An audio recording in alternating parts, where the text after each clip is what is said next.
అంటే లెక్క పెట్టి 1000 కాదు, లెక్కలేనని రేకులు, తెల్లని రేకులు అవన్నీ. ఆ రేకులతో ఉందిట ఆ పద్మం.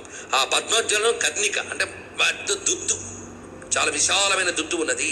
దాని మధ్యన ఒక రత్నములు తాపిన బంగారుమయమైనటువంటి ఒక తల్పము ఉన్నది. ఆ తల్పము దివ్యాంబరయుత, దివ్యాంబరముతో ఉన్నది. దానిపై శేతే నృపతత్ర వినాయక, అక్కడుంటే స్వామి. శేతే అచ్చం శేషశయనుడైన విష్ణువు వలే ఈయనక్కడ శేతే. అలాగని బాగా గాఢ నిద్రేం కాదండి, విలాసంగా, అది విలాసంగా ఉంటాడు స్వామి. ఎలా ఉంటాడు చూడండి, బాలరూపధర తత్ర శుండా దండ విరాజిత. అంత పెద్దవాడు బాలరూపుడే ఉంటాడు. బాల అంటే ఆనందమైన నేత్రములు, కోమలమైన ఆనంద స్థితిని చూపిస్తున్నాడు అక్కడ బాలని. ఎర్రని కాంతులతో ఉన్నటువంటి స్వరూపంతో ఉన్నాడు.